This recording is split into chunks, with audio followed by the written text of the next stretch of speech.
Hi guys, welcome to the coding life Telugu YouTube channel. ఈ వీడియోలో మనం మల్టిప్లికేషన్ ప్రోగ్రామ్ గురించి తెలుసుకుందాం. Write a program to find the product of the 3 numbers given by the user enter చేసిన 3 numbers ని product చేసి మనం output లో ఎలా చూపించాలి, అవుట్పుట్ లో ఎలా ప్రింట్ చేయాలో ఈ ప్రోగ్రామ్ లో తెలుసుకుందాం. సో దానికోసం ఏం చేయాలి, ఫస్ట్ స్టెప్ ఏం చేయాలంటే మనం యూజర్ దగ్గర నుంచి వాల్యూస్ ని తీసుకోవాలి. Take user input values. Next step లో ఏం చేయాలి, వాటిని స్టోర్ చేసేయాలి. ఓకేనా, ఈ రెండు యాక్చువల్గా అట్ ఏ టైం జరగాలి. Store inputs.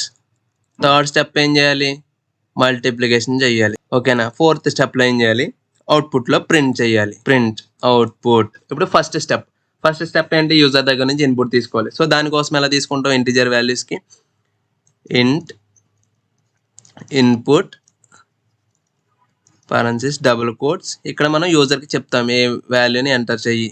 Enter first value అని ఇచ్చేసాం. 2 బ్రాకెట్స్ క్లోజ్ చేయాలి. సో ఇప్పుడు యూజర్ ఎంటర్ చేస్తాడు కదా, దాన్ని స్టోర్ చేయాలి. సో ఇప్పుడు స్టోర్ చేయడం కోసం నేను వేరియబుల్ని క్రియేట్ చేస్తున్నాను. వేరియబుల్ నేమ్ ఏమి ఇస్తున్నానంటే వాల్యూ 1 అని ఇచ్చాను. వాల్యూ 1ని అనే వేరియబుల్ ఫస్ట్ ఎంటర్ చేసిన వాల్యూని వాల్యూ 1లో స్టోర్ చేస్తున్నాను. నెక్స్ట్ ఏం చేయాలి, నెక్స్ట్ ఇంకొక వాల్యూని ఎంటర్ చేయాలి కదా సెకండ్ వాల్యూ కోసం. సో దానికోసం ఇంట్ ఇన్పుట్ ఎంటర్ సెకండ్ వాల్యూ అని ఇస్తున్నాను. ఇప్పుడు సెకండ్ వాల్యూ ఇచ్చినప్పుడు సెకండ్ వాల్యూ ఎంటర్ చేస్తాడు కదా యూజర్ ఎంటర్ చేసినప్పుడు సెకండ్ వాల్యూ 2లో సెకండ్ వాల్యూని స్టోర్ చేస్తున్నాను. ఇప్పుడు వాల్యూ 3 అనే వేరియబుల్ తీసుకొని ఏం చేస్తున్నాను, యూజర్ని ఎంటర్ చేయమని అడుగుతున్నాను. ఇంట్ ఇన్పుట్ డబుల్ కోట్స్లో ఎంటర్ థర్డ్ వాల్యూ అని ఇస్తున్నాను. ఇప్పుడు ఏమైంది, ఫస్ట్ స్టెప్ అయిపోయింది, సెకండ్ స్టెప్ అయిపోయింది. యూజర్ దగ్గర నుంచి ఇన్పుట్ తీసేసుకున్నాం, నెక్స్ట్ వేరియబుల్స్లో స్టోర్ చేసేసాం. వాల్యూ 1 వాల్యూ 2 వాల్యూ 3లో స్టోర్ చేసేసాం.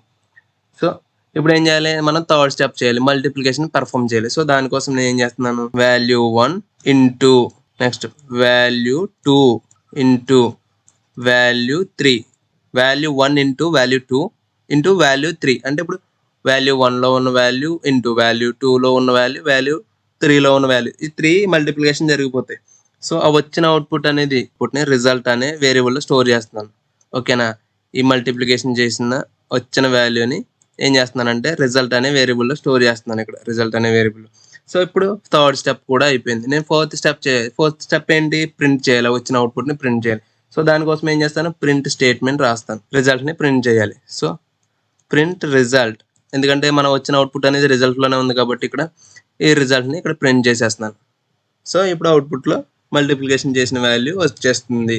సో ఇప్పుడు మనం విజువల్ స్టూడియోలో కోడ్ రాసి చూద్దాం. So visual studio code open చేశాను, న్యూ ఫైల్ మీద క్లిక్ చేశాను, న్యూ ఫైల్ నేమ్ ఇస్తున్నాను మల్టిప్లికేషన్ .py అని ఇచ్చేసాను. ఎంటర్ మీద క్లిక్ చేశాను, పైథాన్ ఫైల్ అనేది క్రియేట్ అయిపోయింది. ఇప్పుడు నేను మల్టిప్లికేషన్ యూజర్ దగ్గర నుంచి ఇన్పుట్ తీసుకోవాలి. సో ఫస్ట్ వేరియబుల్ క్రియేట్ చేస్తున్నాను, వాల్యూ 1 ఈక్వల్ టు ఇంట్ కాబట్టి ఇంటీజర్ టైప్ కాబట్టి ఇంట్ ఇన్పుట్ డబుల్ కోట్స్లో యూజర్కి చెప్పాలి. ఎంటర్ ఫస్ట్ వాల్యూ అని చెప్పి అందులో వాల్యూ 1లో స్టోర్ చేశాను. ఇప్పుడు సెకండ్ వాల్యూ ఏం చేయాలి, వాల్యూ 2 అనే వేరియబుల్లో తీసుకుంటున్నాను, వాల్యూ 2. సో ఇప్పుడు ఏం చేస్తున్నాను, యూజర్ని ఎంటర్ చేయమని అడుగుతున్నాను. Int input enter second value.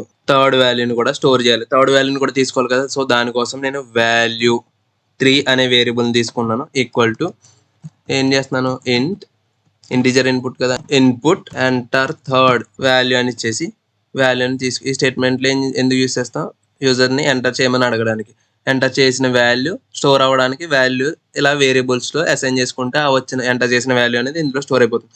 So ఇప్పుడు ఏమైపోయింది, మనం వాల్యూలు తీసుకోవడం అయిపోయింది. ఓకేనా, మనం వాల్యూస్ని తీసేసుకున్నాం. నెక్స్ట్ ఏం చేయాలి, మల్టిప్లికేషన్ పర్ఫామ్ చేయాలి. సో ఇక్కడ కమెంట్ రాస్తున్నాను, ఏమని, మల్టిప్లికేషన్. సో ఈ కమెంట్ అనేది అవుట్పుట్లో ఎగ్జిక్యూట్ అవ్వదు కదా, రెఫరెన్స్ పర్పస్, రీడబిలిటీ పర్పస్ కోసం. సో ఇప్పుడు నేను ఏం చేస్తున్నాను, మల్టిప్లికేషన్ చేస్తున్నాను. సో మల్టిప్లికేషన్ ఎలా చేయాలి, value 1 into value 2 into value 3 ఈ మూడింటిని మల్టిప్లికేషన్ చేసేయాలి కదా.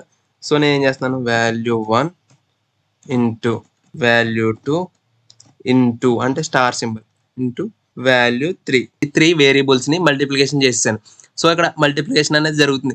సో ఈ వచ్చిన అవుట్పుట్ ఏం చేయాలి, ఒక వేరియబుల్లో మనం స్టోర్ చేసుకోవాలి, అప్పుడు మాత్రమే మనం యూజ్ చేసుకోగలం కదా. సో దానికోసం నేను వేరియబుల్ని తీసుకుంటున్నాను. రిజల్ట్ అనే వేరియబుల్ని తీసుకున్నాను.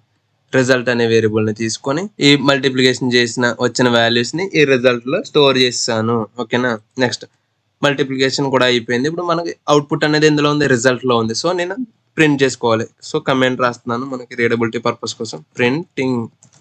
Printing output. సో ప్రింట్ చేసుకోవాలంటే ఏం చేయాలి, ప్రింట్ స్టేట్మెంట్ రాయాలి. మల్టిప్లికేషన్ ఆఫ్, ఇప్పుడు ఏం చేస్తున్నాను, కామా పెట్టి మనం వాల్యూస్ని ఇక్కడ ఇద్దాం.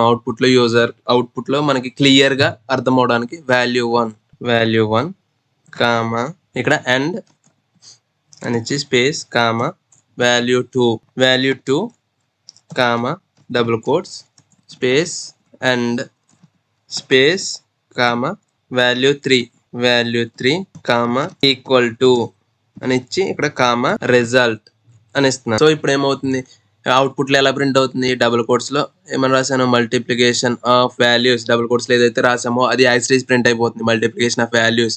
ఇప్పుడు వాల్యూలో ఏమవుతుంది, వాల్యూలో ఏ వాల్యూ అయితే ఉంటుందో ఆ వాల్యూ అప్పుడు ప్రింట్ అయ్యి దాని పక్కన మళ్ళీ ఎండ్ అని ప్రింట్ అవుతుంది, ఎందుకంటే డబుల్ కోట్స్లో రాసాం కదా, సేమ్ అదే ప్రింట్ అవుతుంది. సో నెక్స్ట్ వాల్యూ 2 వేరియబుల్లో ఏదైతే ఉందో అది ప్రింట్ అవుతుంది. సో నెక్స్ట్ మళ్ళీ అండ్ డబుల్ కోట్స్లో రాసాం కాబట్టి అది యాజ్ ఇట్ ఈజ్ ప్రింట్ అవుతుంది. తర్వాత నెక్స్ట్ వాల్యూ 3 అంటే ఇక్కడ వాల్యూ 3లో ఏదైతే స్టోర్ అవుతుందో అది ఇక్కడ ప్రింట్ అవుతుంది. నెక్స్ట్ దాని సైడ్ పక్కన ఈక్వల్ టు, డబుల్ కోట్స్లో రాసాం కదా, ఈక్వల్ టు ప్రింట్ అయ్యి లాస్ట్లో రిజల్ట్లో ఏమైతే ఉందో, లాస్ట్లో మనం మల్టిప్లికేషన్ చేసి రిజల్ట్లో స్టోర్ చేసాం కదా, ఆ రిజల్ట్ అనేది ఇక్కడ ప్రింట్ అవుతుంది. సో మనం రన్ చేశాను. సో అవుట్పుట్లో ఇప్పుడు ఏమడిగింది, ఇక్కడ అవుట్పుట్లో ఎంటర్ వాల్యూ చేయమని అడిగింది, ఫస్ట్ వాల్యూ అని అడిగింది. సో ఇక్కడ ఎంటర్ ఫస్ట్ వాల్యూ దగ్గర క్లిక్ చేసి నేను ఏం చేస్తున్నానంటే వాల్యూని ఎంటర్ చేస్తున్నాను. 2 అనే వాల్యూని ఎంటర్ చేశాను. ఎంటర్ చేసిన తర్వాత ఎంటర్ కీని ప్రెస్ చేశాను. సో ఇప్పుడు ఏమైంది, సెకండ్ వాల్యూ అని అడిగింది. సెకండ్ వాల్యూని ఎంటర్ చేయండి అని అడిగింది. సో సెకండ్ వాల్యూ 4 అని ఇస్తున్నాను. సెకండ్ వాల్యూ 4 ఇచ్చాను. నేను ఏం చేస్తున్నాను, థర్డ్ వాల్యూ మళ్ళీ 2 అని ఇస్తున్నాను. సో ఇప్పుడు ఏమవుతుంది, 3 వాల్యూస్ ఇస్తున్నాం, 2 ఇస్తున్నాం, 4 ఇస్తున్నాం, 2 ఇస్తున్నాం. ఈ 3 వాల్యూస్ని మల్టిప్లికేషన్ చేయాలి. 2 into 4 ఎంత, 2 4s are 8. తర్వాత 8 into 2 16. సో ఈ 3ని మల్టిప్లికేషన్ చేస్తే 16 కదా. సో అవుట్పుట్లో ఈ 16 అనేది ప్రింట్ అవ్వాలి. ఓకే, ఎంటర్ కీని ప్రెస్ చేస్తున్నాను. ఎంటర్ చేయగానే మనకి మల్టిప్లికేషన్ అనేది జరిగిపోయి అవుట్పుట్లో మల్టిప్లికేషన్ ఆఫ్ వాల్యూస్ ఇక్కడ ఏదైతే ఇచ్చామో డబుల్ కోట్స్లో అది ప్రింట్ అయిపోయింది. నెక్స్ట్ వాల్యూ 1 బదులు ఏమైంది, మనం వాల్యూ 1లో ఏమి ఎంటర్ చేసాం, 2 అనే వాల్యూని ఎంటర్ చేసాం. సో అది ప్రింట్ అయింది. నెక్స్ట్ డబుల్ కోట్స్లో మళ్ళీ ఎండ్ అని రాసాం ఇక్కడ. సో అది మళ్ళీ ఇక్కడ డైరెక్ట్గా యాజ్ ఇట్ ఈజ్ ప్రింట్ అయిపోయింది. నెక్స్ట్ వాల్యూ 2లో ఏమి ఎంటర్ చేసాం, ఇక్కడ వాల్యూ 2లో ఏం పెట్టాం, 4 అనే వాల్యూని పెట్టాం కాబట్టి సో వాల్యూ 2లో 4 అనేది ప్రింట్ అయింది. ఆ ప్లేస్ మళ్ళీ ఎండ్ అనేది ప్రింట్ అయింది. ఓకేనా, ఎండ్ అనేది డబుల్ కోట్స్లో రాసాం కదా, యాజ్ ఇట్ ఈజ్ ప్రింట్ అయిపోయింది. ఇప్పుడు వాల్యూ 3లో ఏం ప్రింట్ అయింది, వాల్యూ 3లో మనం ఏది పెట్టాం, 2 అనే వాల్యూని పాస్ చేసాం. సో ఆ 2 అనే వాల్యూ 3లో ఎంటర్ అయింది, వాల్యూ 3 ప్లేస్లో ప్రింట్ అయింది. సో తర్వాత డబుల్ కోట్స్లో ఈక్వల్ టు అని పెట్టాం కాబట్టి equal to as it is print అయిపోయింది. నెక్స్ట్ రిజల్ట్లో ఏముంది, ఈ మల్టిప్లికేషన్ చేసిన ఆపరేషన్ అనేది రిజల్ట్లో స్టోర్ చేసాం కదా, ఇక్కడ సో ఆ రిజల్ట్లో 16 ఉంది కాబట్టి ఆ రిజల్ట్ అనేది ఇక్కడ రిజల్ట్ ప్లేస్లో ప్రింట్ అయిపోయింది. సో ఇది గైస్. ఓకే గైస్, ఈ వీడియో మీకు నచ్చినట్లయితే నా ఛానల్ని సబ్స్క్రైబ్ చేయండి, లైక్ చేయండి, షేర్ చేయండి. మీకు ఏమైనా డౌట్స్ ఉంటే కమెంట్ సెక్షన్లో పోస్ట్ చేయండి. సబ్స్క్రైబ్ చేయడం మాత్రం మర్చిపోకండి. పక్కనే ఉన్న బెల్ ఐకాన్ని ట్యాప్ చేయండి, అప్పుడు మాత్రమే నేను పెట్టిన ప్రతి వీడియో మీకు నోటిఫికేషన్ వస్తుంది. నెక్స్ట్ వీడియోలో మళ్ళీ కలుద్దాం.